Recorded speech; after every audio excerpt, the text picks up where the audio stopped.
Hello दोस्तों, बस ये कुशल सोनी आप देख रहे हैं हमारा यूट्यूब चैनल जहां हम लाते हैं आपके लिए बहुत सारे इंटरेस्टिंग वीडियोस। आज हम इस वीडियो में बात करने वाले हैं एक बहुत इंपॉर्टेंट टॉपिक के बारे में। वो है major taxation reforms announced by finance minister on 13 May 2020। हाँ जी, एक बहुत बड़े रिलीफ पैकेज के साथ कुछ टैक्सेशन रिलेटेड रिफॉर्म्स भी फाइनेंस मिनिस्टर जी ने अनाउंस किए हैं 13 मई 2020 को। उन्हीं टैक्सेशन रिफॉर्म्स के बारे में आज मैं आपको बताने वाला हूँ इस वीडियो में। आइए देखते हैं वो मेजर टैक्सेशन रिफॉर्म्स क्या हैं और कैसे आपको बेनिफिट उन टैक्सेशन रिफॉर्म से मिल सकता है। देखने वाली बात यह है कि वो टैक्सेशन रिफॉर्म्स क्या वाकई में बेनिफिशियल भी हैं या नहीं है, या फिर वो सिर्फ देखने से ऐसा लगता है कि एक रिफॉर्म है बट उसका अल्टीमेट आउटकम बहुत ज़्यादा अच्छा है या बहुत ज़्यादा अच्छा नहीं है। ये इसका एनालिसिस भी मैं आपको अपने इस वीडियो में बताने वाला हूँ, तो please stay tune with us, video को पूरा देखें। अगर आप ये टैक्सेशन रिफॉर्म समझना चाहते हैं और इनका बेनिफिट लेना चाहते हैं तो आइए देखते हैं।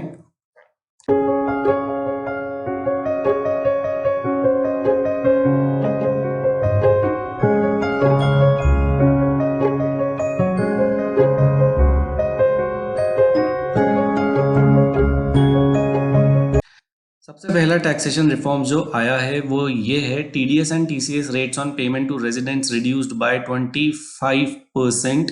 हाँ जी, टीडीएस और टीसीएस की रेट्स को रिड्यूस किया गया है। स्पेशली वो रेट्स सिर्फ और सिर्फ जो बात करती हैं any payment made to residents. Non resident payment में टीडीएस टीसीएस की रेट्स को रिड्यूस नहीं किया गया है, इस बात का ध्यान रखिएगा।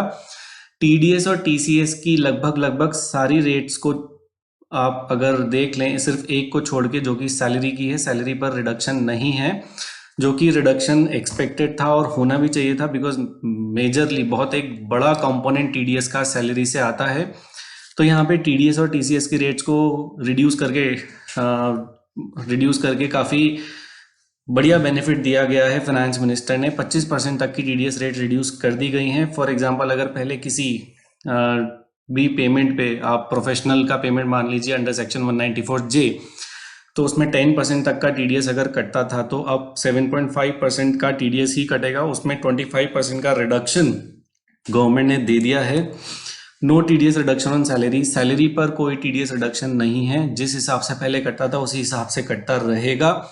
यहाँ पे एक्सपेक्टेशन ये थी कि सबको बेनिफिट दे देना चाहिए था। सैलरी पे बहुत बड़ा टीडीएस का कंपोनेंट इन्वॉल्व होता है, तो यहाँ पे अगर टीडीएस का कुछ रिडक्शन सैलरीड एम्प्लॉयज़ को भी पास ऑन किया जाता तो उनके लिए भी कुछ बेनिफिट हो जाता, बट ऐसा अनफॉर्चुनेटली नहीं हुआ।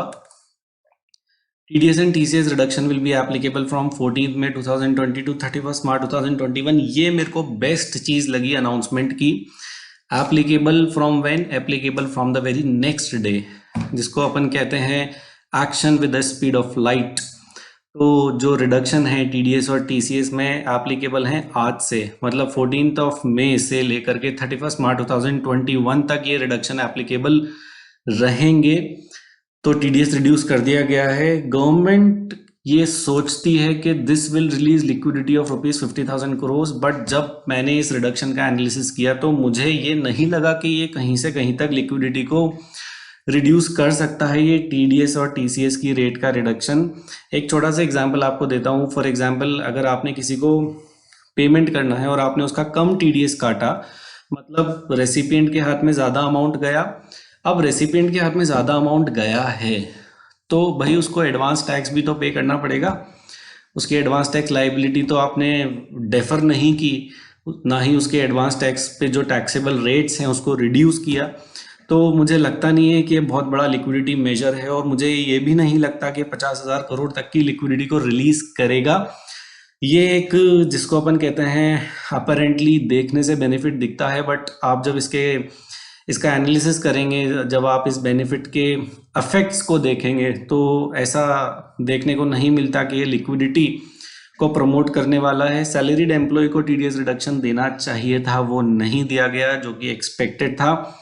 लिक्विडिटी जो रिलीज होनी है, इससे एक्सपेक्टेशन जो लिक्विडिटी पर है ऐसा नहीं लगता, क्योंकि रेसिपिएंट को मैं वापस से बताता हूँ एडवांस टैक्स पे करना पड़ेगा, और जो टैक्सेशन रेट रिड्यूस होनी चाहिए थी वो रिड्यूस नहीं हुई है। Taxation rate, slab rates as it is intact हैं, अपनी जगह पर हैं। आइए देखते हैं नेक्स्ट बेनिफिट क्या दिया गया है फाइनेंस मिनिस्टर जी ने। All pending refund shall be issued immediately. जितने भी पेंडिंग रिफंड्स हैं इनकम टैक्स में वो इमीडिएटली इशू कर दिए जाएंगे। बट यहाँ पे भी एक राइडर लगा हुआ है that this benefit is not given to corporates. अब मेजॉरिटी रिफंड्स कॉर्पोरेट्स के अटके हुए हैं। Individuals, firms, HUF, LLPs, associations, charitable organisations के अगर आप रिफंड कंपेयर करें इन कंपैरिजन टू कॉर्पोरेट, तो कॉर्पोरेट के रिफंड्स कहीं गुना ज़्यादा हैं। तो इस बेनिफिट में कॉर्पोरेट्स को भी इन्वॉल्व करना चाहिए था। उनके जो रिफंड है वो भी इमीडिएटली प्रोसेस करके उनको दे देने चाहिए थे। I don't know why they kept corporate out of this benefit.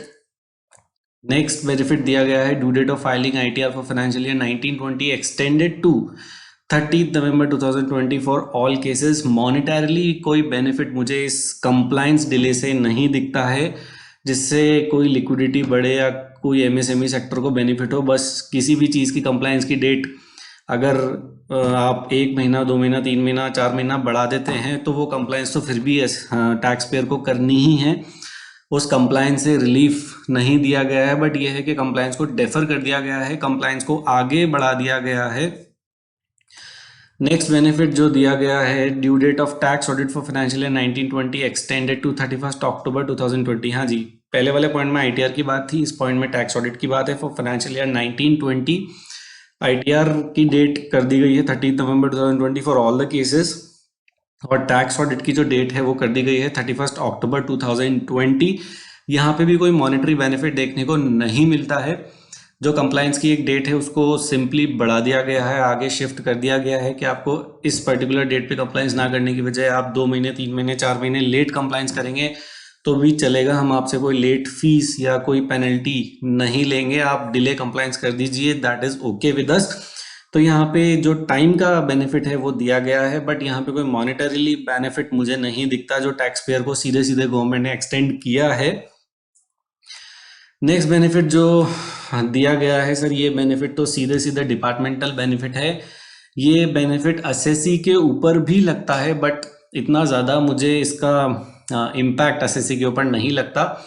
SSC के ऊपर इसका बेनिफिट आप इस एंगल से देख सकते हैं कि अब SSC को डिपार्टमेंट में असेसमेंट कराने के लिए ज़्यादा समय मिल जाएगा, तो वो अपनी बात, अपने फैक्ट्स, अपने एविडेंसेस, अपने डॉक्यूमेंट्स अच्छे से ज़्यादा समय लेके बहुत बढ़िया तरीके से डिपार्टमेंटल ऑफिसर को समझा सकते हैं। ये एक बेनिफिट SSC टैक्स पेयर के एंगल से मुझे दिखता है इस पॉइंट में। आइए देखते हैं क्या बेनिफिट है। Date of assessments getting barred on 30 September 2020 extended to 31 December 2020। जो असेसमेंट्स 30 सितंबर 2020 को बार्ड हो रहे हैं उनकी डेट को बढ़ा के 31 दिसंबर 2020 कर दिया गया है, 3 महीने का सीधे सीधे benefit. And those assessments which getting barred on 31st March 2021 will be extended to 31st December 2020।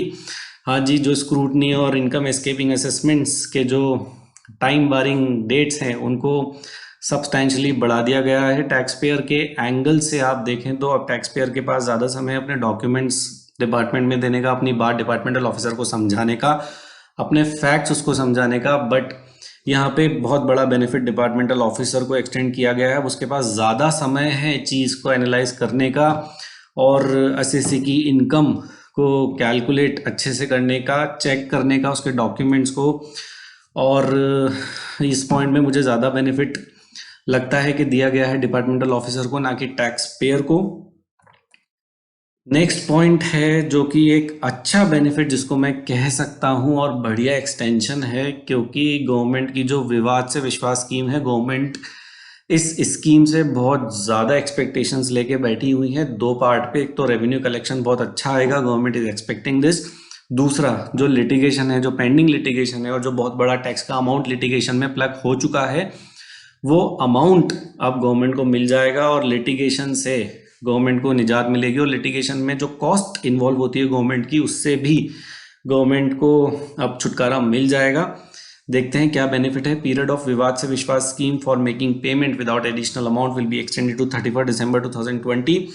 Vivad se Vishwas scheme में अगर आपको बेनिफिट लेना है तो विदाउट एनी एडिशनल अमाउंट, जहाँ पे एक एडिशनल राइडर था कुछ एडिशनल अमाउंट पे करने का, अगर आप एक पर्टिकुलर डेट के बाद पेमेंट करेंगे तो तो विदाउट एडिशनल अमाउंट आप विवाद से विश्वास स्कीम का बेनिफिट ले सकते हैं और आप 31 दिसंबर 2020 तक पेमेंट कर दें। इस डेट तक आपसे कोई एडिशनल अमाउंट नहीं लिया जाएगा।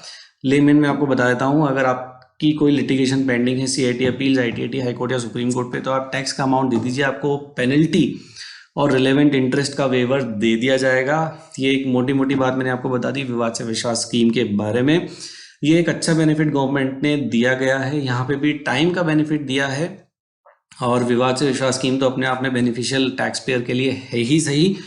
तो ये था हमारा video, major tax relief announced by finance minister, जो अभी कल ही उन्होंने अनाउंस किए हैं। Thank you for watching this video, thanks a lot. हम लाते रहेंगे आपके लिए ऐसे ही बहुत सारे इंटरेस्टिंग वीडियोस। बाय।